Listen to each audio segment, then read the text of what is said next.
आज Doubtnut app download करें। Doubtnut पर अपने सभी गणित, रसायन विज्ञान, भौतिक विज्ञान और जीव विज्ञान के डाउट्स का करो सफाया। बस प्रश्न की फोटो खींचो, एक ही प्रश्न को क्रॉप करो और तुरंत वीडियो सोल्यूशन पाओ। अभी डाउनलोड करें। प्रश्न हमें दिया हुआ है कि कण आत्रिज्या के ऊर्ध्वाधर वृत्त में गति कर रहा है, तब इसके उच्चतम बिंदु पर क्रांतिक चाल का सूत्र लिखना है हमें, तथा उसके निम्नतम बिंदु पर भी क्रांतिक चाल का सूत्र की स्थापना हमें इस प्रश्न में करनी है। अब यदि हम पहली स्थिति देखें, जब एक कण किसी ऊर्ध्वाधर वृत्त में गति कर रहा है, तब उसके लिए उसका एक केंद्र होगा, जैसे केंद्र को हमने O से प्रेषित किया। केंद्र से उसकी त्रिज्या को यदि देखें, तब वह त्रिज्या r के रूप में हम लिखते हैं।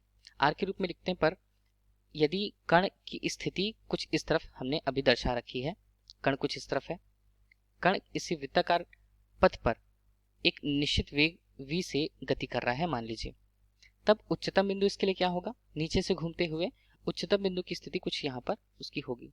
इसे हम बोलते हैं उच्चतम बिंदु। उच्चतम बिंदु की स्थिति।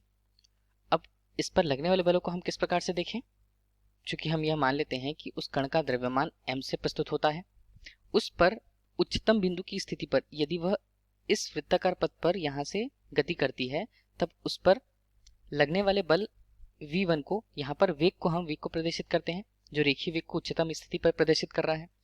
चूंकि उसका भार होगा भार m के कारण mg नीचे की ओर, और उस पर लगने वाले तनाव का मान नीचे की ओर होगा।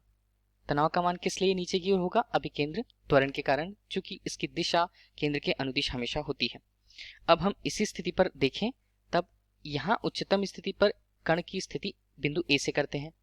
अब हम बात करें बिंदु A पर। बिंदु A पर लगने वाले बल क्या क्या होंगे, लगने वाले बल क्या क्या हो सकते हैं। एक बल जो है उसके भार के कारण, भार जो हम mg से स्पष्ट करते हैं उसकी दिशा है नीचे की ओर। उसी प्रकार दूसरा उस पे लगने वाला तनाव, रस्सी में लगने वाले तनाव T1, इसकी दिशा भी नीचे की ओर होगी। चूंकि दोनों की दिशा नीचे की ओर है, यही इसे इस वृत्ताकार पथ पर गति करने के लिए अभिकेंद्र बल प्रदान करता है। अभिकेंद्र बल, चूंकि अभिकेंद्र बल की परिभाषा से F, उसका सूत्र क्या होगा, mv वर्ग अनुपात r। r जहां उस वृत्तीय पथ की त्रिज्या है, v उसका रेखीय वेग उस स्थिति पर v1 से हमने प्रदर्शित किया रखा, द्रव्यमान m। अब इसी बल को कौन संतुष्ट करता है, उसका भार और उस पर तनाव का मान। जिसे हम यदि समीकरण 1 देना चाहें, समीकरण 1 से, अब वृत्ताकार पथ पर घूमने के लिए उसे आवश्यक अभिकेंद्र त्वरण चाहिए होता था। त्वरण के अनुसार इसका मान क्या होगा, v1 वर्ग अनुपात r। हम केवल वेग की बात करें।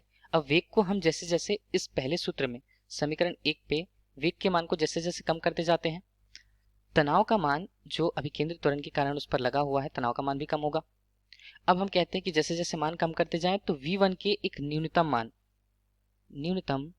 मान जिसके लिए T1 तनाव का मान शून्य हो, तब उस स्थिति को हम क्या कहेंगे, उस स्थिति पर जब तनाव का मान शून्य हो, हम लिख लेते हैं इसे समीकरण 1 से, mvc वर्ग अनुपात r बराबर mg। केवल t के मान को हमने क्या रखा, शून्य रखा। अब हमारे पास यह सूत्र प्राप्त हुआ।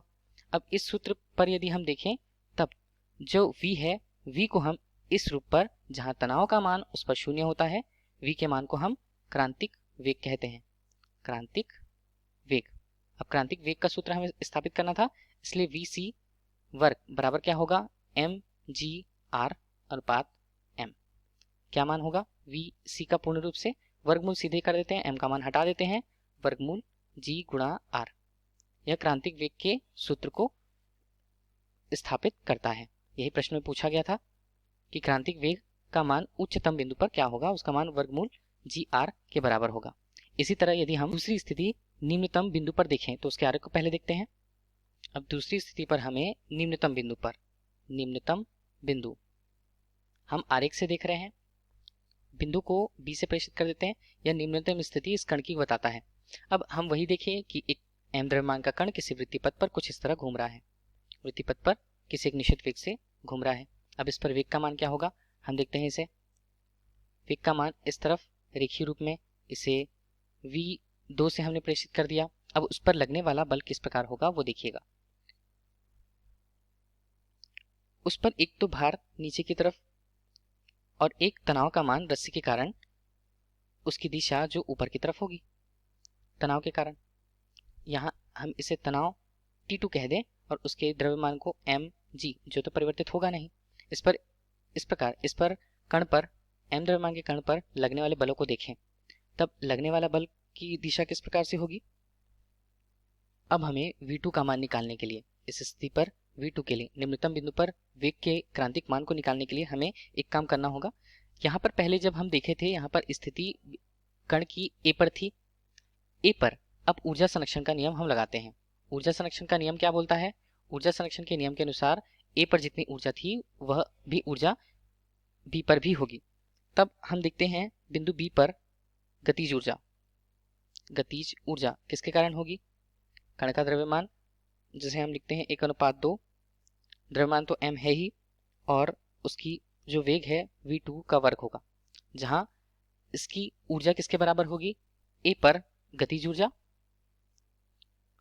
और A पर स्थितिज ऊर्जा के। स्थितिज ऊर्जा क्यों?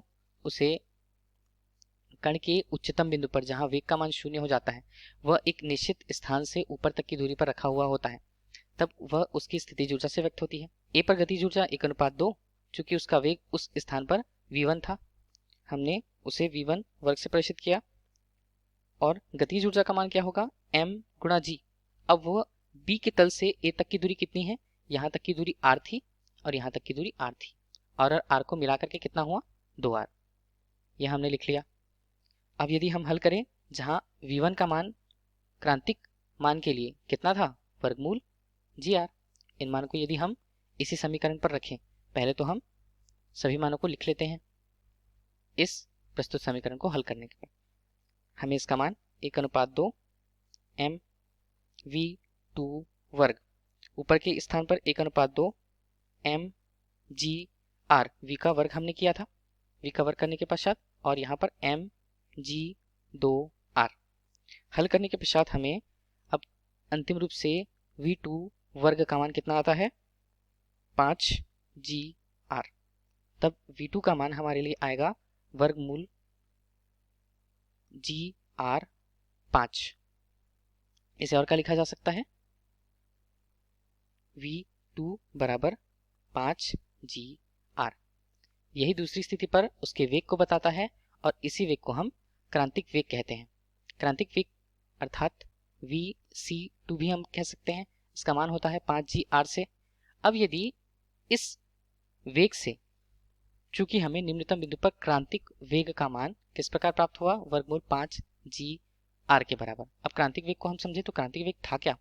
पहली स्थिति पर ही क्रांतिक वेग हम vc की तुलना कर दें, तब हम यह कहते हैं कि यदि वेग का मान वर्गमूल gr से यदि कम होता, तब यहाँ पर यह कण अधिकतम रूप से अभिकेंद्र बल प्रदान नहीं कर पाती और तनाव का मान 0 होने के बाद वह यहाँ पर वृत्तीय पथ पर न घूमते हुए वहां से गिरने लगती। इसलिए आवश्यक वेग का मान क्रांतिक वेग से स्पष्ट होता है।